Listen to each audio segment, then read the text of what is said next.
Hi, good afternoon, everyone, and welcome to the Packet Hacking Village. It is now, yes, we're in the afternoon part of the session, and I'm just going to make this introduction really quick. I think I've been doing this for way too long, and it seems like every year. I remember one of the things is that when you're here, I think my introduction to the two of you gets shorter and shorter. So here we go. I will make it my absolute pleasure. Mike Raggo, Chet Hosmer. Thank you. Make sure you guys can hear me okay. Sound okay? Yeah. All right. Cool. We'll be presenting StegoAugmented Malware. Which is a combination of a lot of research Chet and I have done over the years and applied in a slightly different manner. And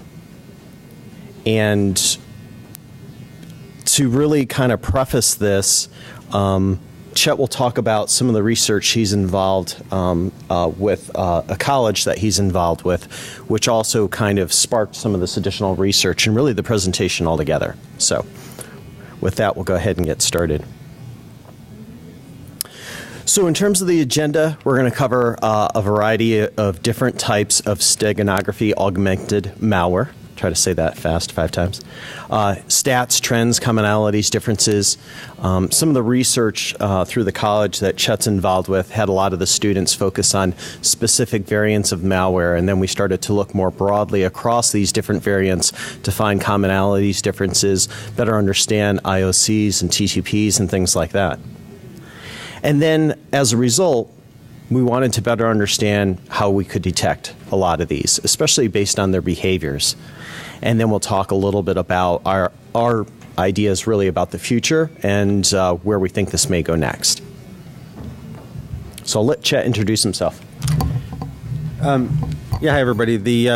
I've been here many years, so you probably know who I am, but the focus of this talk really goes to something that I've been working on for a little over 20 years now, and that's where all the gray in my beard has come from.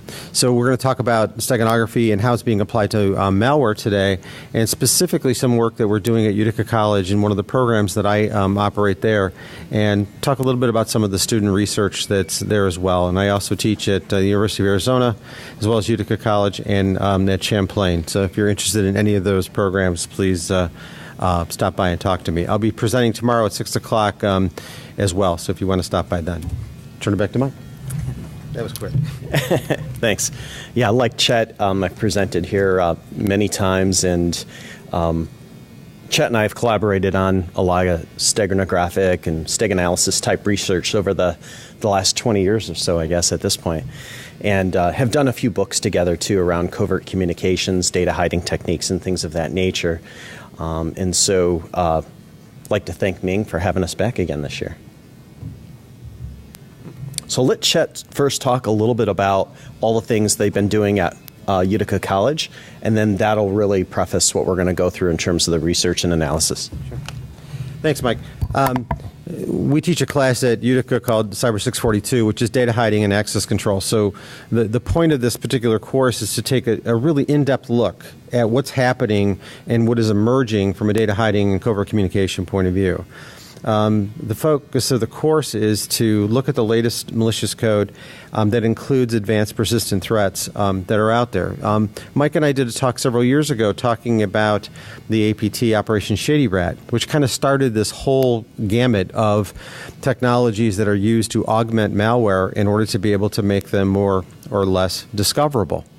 So the whole point of this is to incorporate steganography into malware in order to be able to conceal its existence, right? So they can communicate from that perspective. So again, in recent years, there's been a lot of movement, and Mike's going to walk through a bunch of those that have come out of the research that we're doing at Utica and work that we're doing together. And as Mike said, we've been studying this problem for a number of years, and we've kind of looked at this from several different vantage points. So the students in this class discover, this is a master's class, discover and examine a wide range of steganography-enhanced malware threats. We've looked at over 30 of these in the last year or so. And we want to do this in order to analyze vulnerabilities of the malware along with the steganography methods that are utilized. because some of these methods actually use fairly sophisticated steg, and others use very unsophisticated steg. So our interest is to understand where those techniques that they're using in order to enhance the malware are potentially vulnerable. So we can actually use those in order to either detect or disrupt that activity. So we want to develop these strategies that can be allow us to do detection, response, and mitigation of the threats that are there. In several cases, students have chosen to further examine these threats as part of their final capstone or their thesis project at Utica. Michael Beatty is completing his right now, and it's just an outstanding paper that will be in public view probably in about 3 months when he finishes his thesis.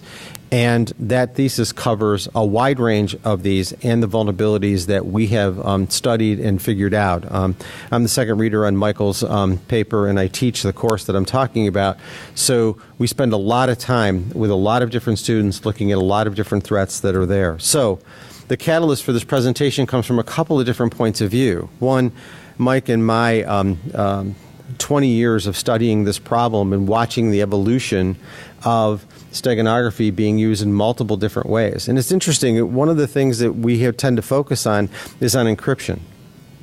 But less emphasis, even to today, has been spent on the study of steganography and how it actually impacts and how it can evade detection. And now that it's being integrated with malware, it's the next level. But some of this has been inspired by the research that we've done and also the research that the students have been doing over the last couple of years in order to be able to take us to this next level. So I'm going to turn it back over to Mike, who's going to kind of walk through some of those changes, and then I'll bounce back in a little bit to talk about what we're doing about it. In other words, how we can actually use what we figured out in order to do that. So I'll turn it back to Mike.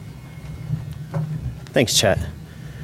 So taking a step back first and looking at ways in which we could categorize these and also determine, their level of existence when they first came into play or were released or seen in the wild, just started to build out a simple timeline here where you can see, a spike, an increase, especially over the last 4 to 5 years.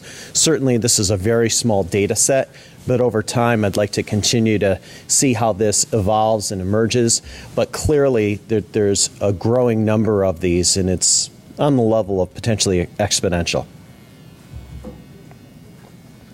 Of the ones that we did some deeper analysis around beyond what the students had done, we started to put these into some different categories along the lines of banking Trojans or cryptojacking.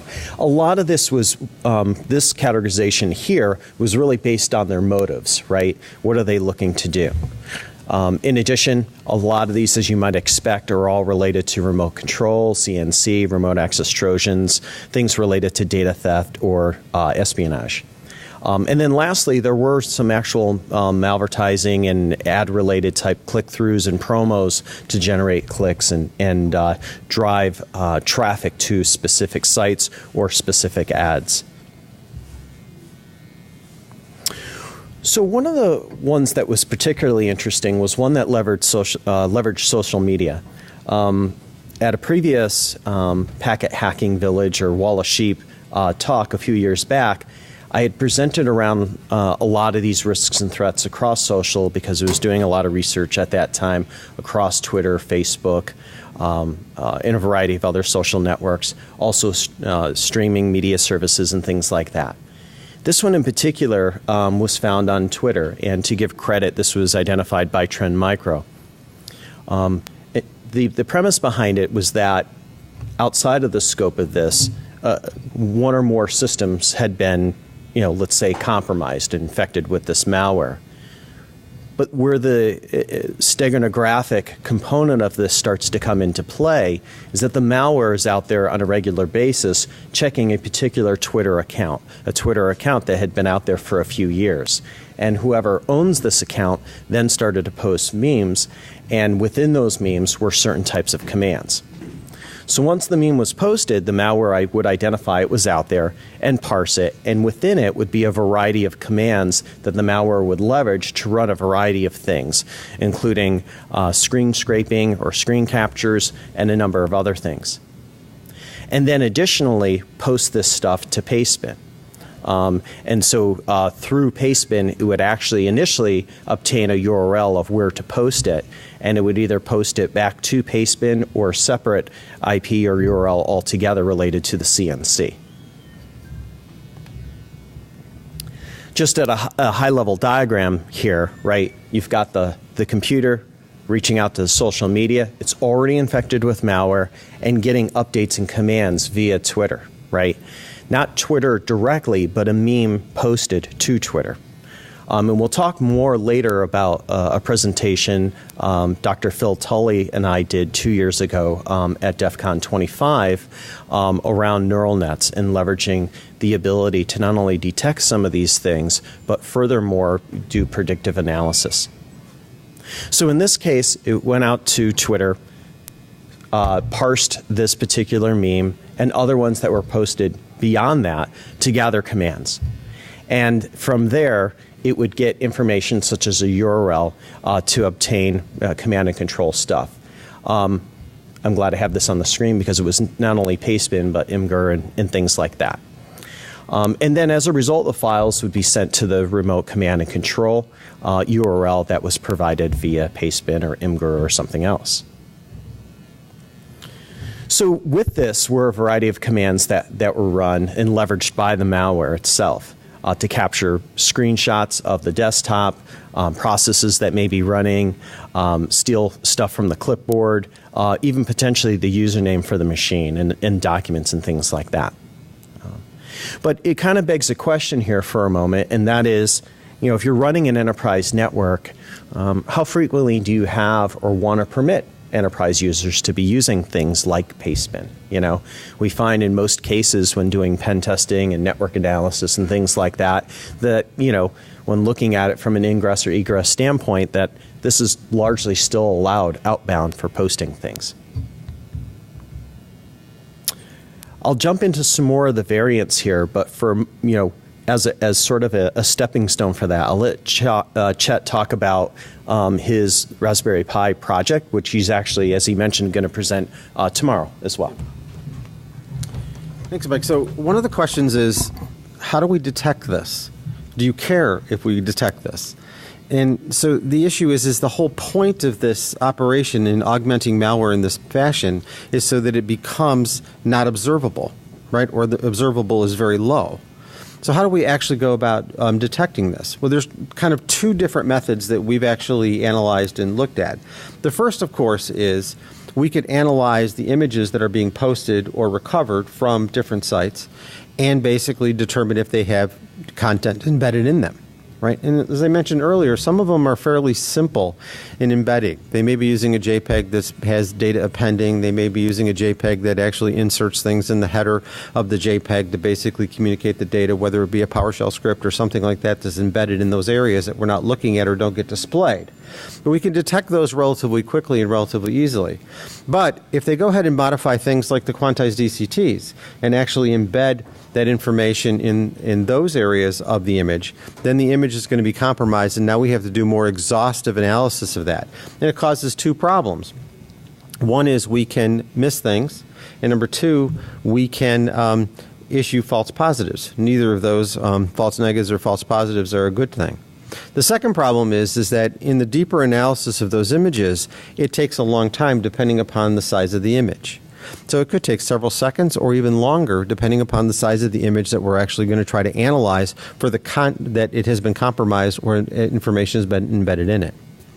So we got thinking about this and said the second way to approach this is to look at the behavior. Right? We never want to build signature detections anymore because they just don't work, right?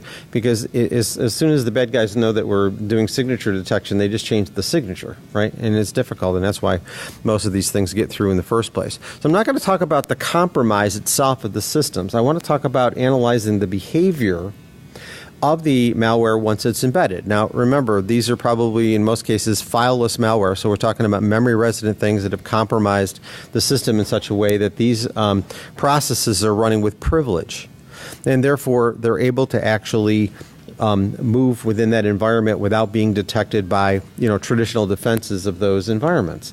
But we have been doing a lot of work in analyzing the behaviors of those operations, and they tend to be quite similar. I might kind of walk through a scenario for you already how this actually works. And most of them work the same way. They have a need, right, to go back to the internet, to a public site that is not in violation. Typically, the way we have done these in the past is we know what CNC sites that are out there that they're using, and any connection goes to them, we basically block it, right? So it's a signature detection, right? We've got a signature that this is a bad CNC site. But in this particular, it's not a CNC site anymore, right? Now it's basically Pastebin or Twitter or Facebook or anything that has an image that's going to be downloaded, and information is going to be gleaned to that as to what to do. And then information is going to be posted back, again, in the form of a JPEG or something else that has the content that we want to exfiltrate from the environment in it. Again, something that's typically going to be ignored. However, when we start looking at privileged applications, right, or privileged processes that are basically posting information to the internet or going to the internet and getting information, that becomes unusual. So just one simple example. But the point is, the defense in depth approach here is to basically identify these behaviors, and that's what we've been studying for the last couple of years, to understand what are those behaviors. And so one of the things that I'm going to present on tomorrow evening is talking about this Raspberry Pi project that I've been working on as well. That's basically a passive sensor. So basically, the sensor is looking for aberrant behavior within your environment that's outside the norm. And these would be things that would be outside the norm, right? Normally, systems are not going to be posting these kinds of images to these particular sites or retrieving them and then processing them. So we're basically developing ML models that will allow us to identify these even if we've never seen them before, right? Because they have these characteristics that we're analyzing. So as you know, the first step in doing any kind of ML work is to actually define what am I trying to detect, right? And number two, what are those specific features or characteristics that I want to basically identify that are either good or bad? And then basically be able to build a corpus of those in order to be able to identify those behaviors in a more intelligent system kind of approach versus a signature-based approach. And that's what we're doing with the Raspberry Pi Python sensor, is basically using that sensor in order to detect this abnormal inbound or outbound behavior that is being caused by this StegoAugmented malware that we're in play. Does that make sense to everybody? Any questions about that? Any thoughts about that? I'll stop here for just a second because I'm going to be shooting out to go do another presentation, but I want to make sure that I answer any questions that are related to either how the information is being extracted from somewhere out in cyberspace to basically, or being pushed there, and how this is actually working, because I know we've covered a lot. Pretty simple, straightforward. Yes, sir. So if we were looking at a process through Windows, monitoring the command line, would we see, for example, something out of temp doing a GET request to Imager, or something like if we have EDR or some sort of Windows sysinternals process explorer log, something like that, would we be able to look for this activity through that by saying, as long as it's not a browser and it's reaching out to the internet to pull something, would we be able to detect it that way? Sure. So that's a great example. In other words, does this particular process normally go and retrieve images or post images to the internet? Is it a common thing? Now, a lot of processes do that, not just browsers, right? And so where they're going is important, but we don't want to actually identify those from some signature point of view. We want to identify the behavior of when do they do them, how often do they do them, and is it something normal for this process to do? So one of the things that the malware that we've looked at is they're trying to attach themselves to processes that normally do that, right? But they don't do it in the same way. And some of the mistakes that they've made is they use the same images, right, in order to be able to do those. So we can detect the images or variants of the image. So one of the things that we learned about that, such a great question, is if we see a process, we may not be able to instantly identify it as a problem. But if I take an image that was being posted by that process and I hash it, and then it posts that same image in the future and the hash is changed, what does that tell us? Something different was embedded in that image. It's the same thing in the pull down. This is how we actually detected Operation Shady Rat in the beginning. We were seeing images that were posted and retrieved that were the same image, but they had a different hash. right? So we're able to identify it in those ways. So obviously, as they become more sophisticated and using different images every time to convey the information, it becomes more difficult. But they typically aren't that sophisticated because they're trying to actually make that happen in a very quick fashion. Any other questions? Yes, sir. How do you differentiate between malicious behavior and just suspicious normal user behavior?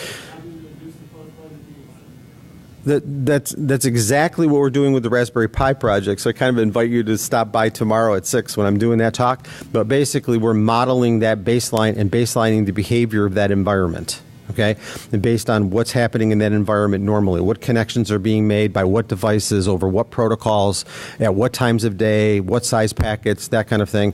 We're actually monitoring that and basically creating a semi-supervised learning of that environment under what we would consider normal conditions. Right, and then once we do that, we can use that in order to be able to detect aberrant behavior that falls outside what that normal behavior is of that environment. Now, one of the reasons that we use Raspberry Pi to do that is, first of all, it costs $50, right? Even the new one, and we can place it in different parts of the network. Right, so we can actually distribute this across a network that is much larger instead of trying to do it from a single point. So we may want to monitor things within a certain subnet or certain area that we're mostly concerned about. I don't know if that directly answers your question, but you kind of get where we're going with that. Anything else? Are you concerned about this? Is this something that's ever come up in your discussions? Okay, I'm seeing this is great because when we've done this in the past, we haven't had a lot of people shake their head yes. So it's great to hear that people are aware, and that's part of what our job here is to make you aware that this is going on and starting to get you to think about ways that we can actually do this. Yes, sir.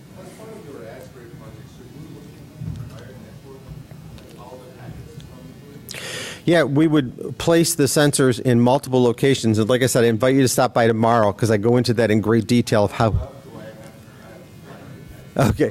But yeah, that's how we do it. We basically place the sensors in multiple locations and we monitor the network over a longer period of time. So this is not a typical vulnerability assessment, pen test, Nmap. This is something that we look at the behavior of the environment. And the critical thing on the Raspberry Pi is how do we store all that data?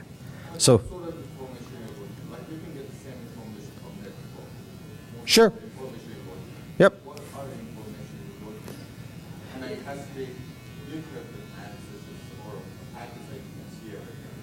Yeah, we're only looking at flow, okay, in this particular case, but it's how we categorize the flow in order to be able to turn it into something that will allow us to be able to detect from it.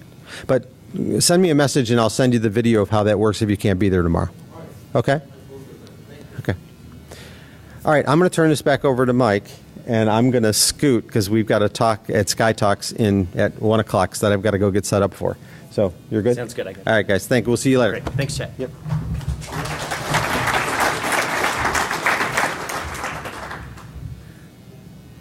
So Chet touched on a couple really important points in how we look at this, right? And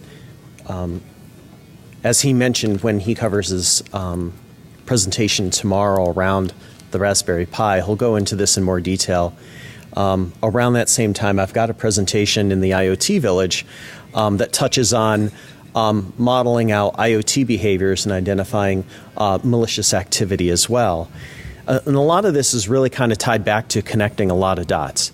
In looking at, for example, the previous research we were doing around social media, as you identify some of these malicious accounts, by which, as we showed in the first example, what was posting memes and those were being parsed for different types of commands to further enable the malware, is that potentially an insider threat, right? If you're impacted by that, does that internal user maybe own that particular Twitter account, right? This was some research we were doing, and upon doing so, we actually found in an instance that was actually the case. So as we were flagging these malicious Twitter accounts, we actually found someone internally was logging into that account, right? So it was actually an insider threat. And it kind of begs the question that, with that additional context or that additional intelligence and leveraged, whether it be at your firewall, your IDS, or something else, is kind of a powerful thing. It's kind of a 1% issue, but arguably a 99% problem, right, if you've got a breached server, device, something else like on the internal network, right? The other thing, too, is in looking at the baselining, and Chet will certainly get into this in a lot more detail in his talk, is such that I see all the normal behaviors of how things are normally communicating over the network or to one another. And if I can find a way to baseline on that so I can find abnormalities, abnormal behaviors, things like that. For example, if an IoT device has been infected with Mirai and I start to see different behaviors on the network, if this is normally just a Johnson control sensor or a Honeywell actuator that sends a signal once an hour or a very small group of packets every once in a while for a status update on a water level, humidity, or other types of things, and it's now emanating 5 gig of data, there's a big anomaly there, right? So having the ability to baseline on that can be a powerful thing. Okay, so bringing that back to this then, looking at a few other forms of StegoAugmented malware, we can start to kind of find patterns. And as we go through these next few examples, we're going to tie that back to what's actually occurring within the images. How is the embedding occurring? And furthermore, how can a network administrator, someone in the security operations center, find ways in which they can potentially detect these types of risks beyond how we think about these problems today. Sundown was a particular piece of malware, sort of a kit, if you will, with a lot of different variants. In this particular example, it was leveraged as part of a website where there was a hidden iframe. The iframe itself was completely white, so it looked like it was part of the background. But within it was a PNG file, and embedded in that some additional information. Initially, it was planted there to allow vulnerabilities to be exploited in IE, both related to JavaScript and Flash. There's actually 3 specific CVEs tied to this. But if the browser was vulnerable and the user went to this particular site, this PNG would actually be parsed and decoded to reveal a malicious URL. And it would be a pointer to another site to further infect via Flash. The interesting thing about this is that it would then pull down malware and infect the device with a Trojan variant of Zeus, and then would engage the CNC server for further theft. This just kind of goes through the flow really quick, but this is going to be important later on as we think about the behaviors and the flows of this activity. As I mentioned, user goes to a seemingly benign site with an iframe in it, which is actually a PNG, which is going to be parsed to reveal a malicious URL that's going to redirect the user to a different location. And upon doing that, pull down some malware. And in this particular case, was more bank-related for stealing bank information. There was some great information out there on the malwaretrafficanalysis.net site. I don't know if you've seen this. Great site. They'll have a lot of different bundles and zips of all the files related to the exploit, as well as PCAPs and things that you can look at. Another variant related to malvertising was also involved a malicious web page, but this exploited Mac fonts. So if you had a Mac and you were going to the site, it would exploit, and as a result, analyze the images and how the data, the commands, all of that was embedded was using LSB, or least significant bit. And as a result, it would parse and extract that to create an actual string, which would then be executed and prompt an Adobe Flash download. And then furthermore, it was actually going to infect the device with Slayer. So some observations then. You can see there's a lot of images out there as part of this StegoAugmented malware where the images themselves are being parsed for information. The interesting thing about this is, first and foremost, it doesn't break the image format, right? So when I dig a little bit deeper in the next few slides into the how, the image is still rendered totally fine, so it looks completely benign. And it does this also without hindering the ability to render the image, and there's no viewable distinctions to the user either. So if it's an LSB technique or something else, you visually can't see it. So one of the most simple things that we've seen, which bypasses much of the defense in depth, is the ability to just simply append that data to the end of the image. So if it's JPEG, a PNG, or something else, a lot of these file formats have an end-of-file marker. What's interesting about it is if you add data beyond the end of the file marker, a browser, your viewer on your desktop, preview, other types of things, just simply ignore it beyond the end-of-file marker. But all this data is living beyond the end-of-file marker. Now, if I was to post this to Twitter or Facebook, they're going to strip metadata, right? They're going to recompress the file and damage, this data. They're also going to strip off data beyond the end-of-file marker in all of our testing. And that was part of the testing that supported the neural network research that we had released 2 years ago at DEF CON 25.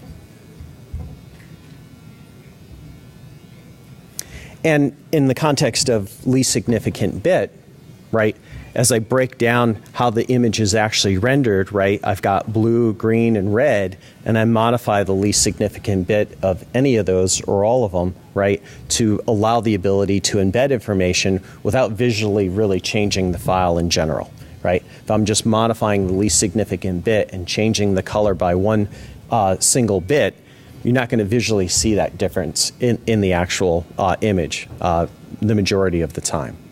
But there are techniques where you could do the next to last significant bit, and we've even seen other variants of that. Certainly, if I change the fourth or fifth one, that's where you start to encroach upon maybe potentially changing the viewability of the image, where somebody says, hey, what's with all the image is blurry, or I see random pixels or dots and things like that. So again, I'm just changing the least significant bit. This is all part of when it's extracted and rebuilt, allows you to actually, build whatever it renders, whether it's ASCII code, the command, other types of things.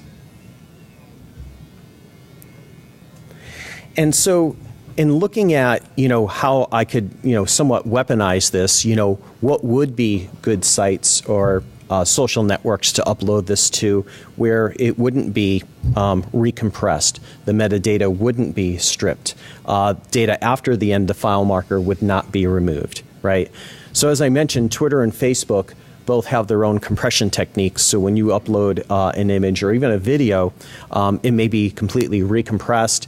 They'll strip the majority of the metadata, although there was an exploit a few months ago related to that, IPTC. And it'll strip off everything beyond the end of file marker, thus really rendering a new format of the actual image. But not so the case with things such as Tumblr or Pinterest or things like that. At a talk Chet and I did 2 years ago, we also exploited streaming media services. So I set up a musician's account within Pandora and actually took an MP3 and modified it and reposted it, and later on it played the same song again actually on the streaming media service, which I was actually surprised about. I just wanted to see that I could modify an MP3, embed it in the embedded JPEG that you see on your MP3 player of the album cover or the song, right? And sure enough, it showed up and it started playing, and you couldn't distinguish any difference in the music, right? Because the only thing I had modified was the JPEG that's part of or within the MP3 itself. So you could essentially communicate that over a streaming media service, which I demonstrated. And furthermore, if you go into Google Chrome and developer options, you can download that song, right?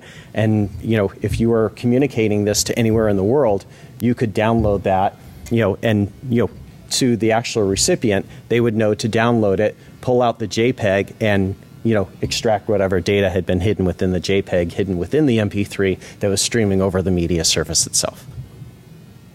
So when we did this presentation at DEF CON, Dr. Phil Tully and myself, Phil is the data scientist. He's the one that's got his doctorate degree in neural nets. I did all of the background research and analyzing how these images were recompressed, what was stripped and not from each of them.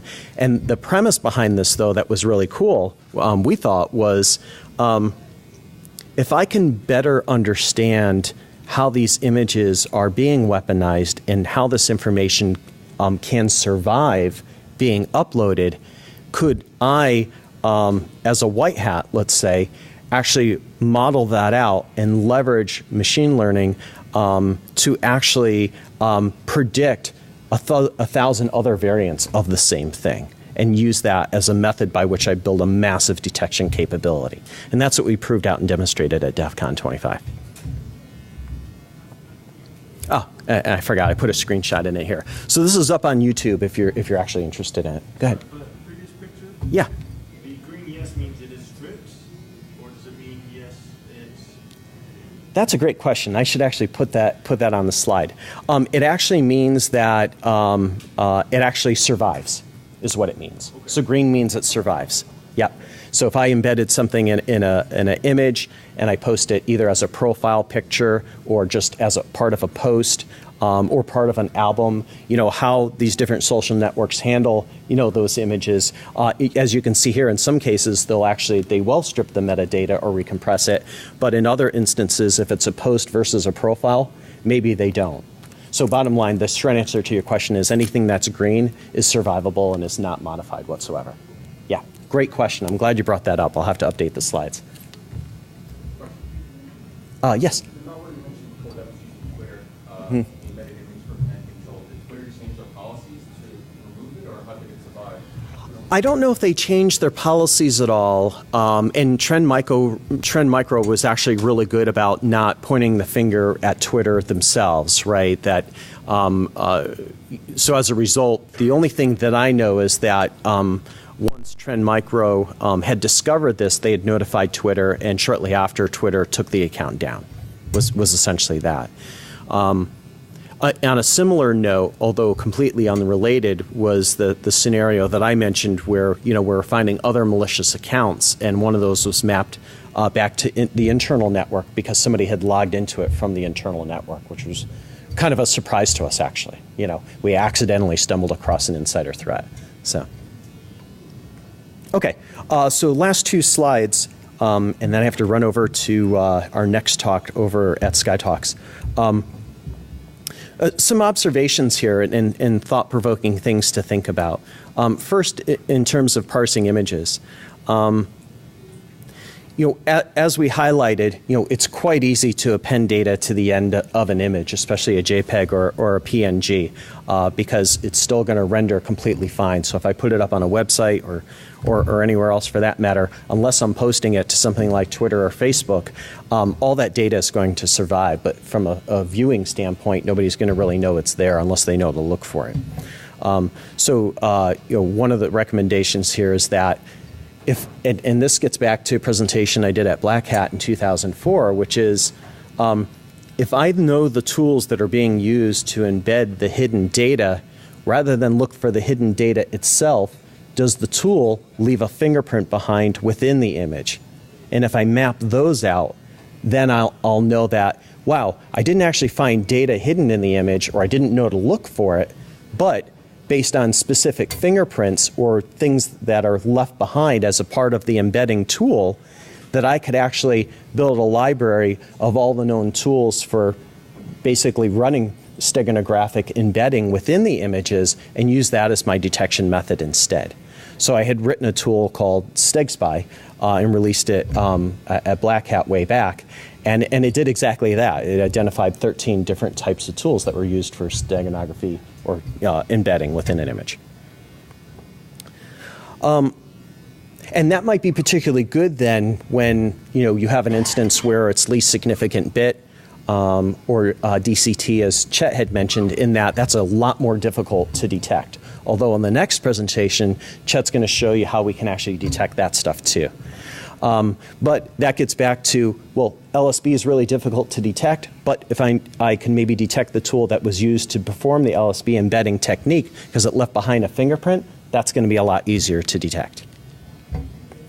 The other thing too, and this is more fundamental network security, and that is, as we took a look at just a couple simple TTPs, right, is, this outbound, this upload, this access to things like, pastebin and other types of seemingly benign sites. But in the context of your enterprise security, if you're responsible for the enterprise network, do you really want to allow access to things like that? Or maybe should it actually be blocked on the network? That's up to you to decide. And then I had also touched on tying back to social networks, of which were leveraged for some of these types of attacks. And beyond the insider threat that I had spoken about, if you had a feed that was alerting you to the different forms of or the different malicious accounts across social, especially ones that hadn't been taken down yet, because it can take anywhere from a few hours to maybe a few weeks actually before those are taken down. Does that give you some interesting context in terms of identifying, things related to insider threat or things like that? So if that was tied back to a particular feed or something like that, another thing to think about. So we do find that, StegoAugmented Malware is on the rise. We're going to continue to do research on this and backfill that diagram we started with to kind of see how quickly this is increasing.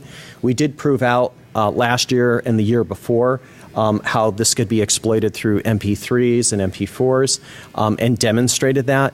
As I mentioned, I had not only done it with Pandora, but I had done things, I can't mention the other ones by name, but we had done a variety of things that we actually showed in the presentation. So when thinking about this, it does have a lot of applicability to audio and video formats as well.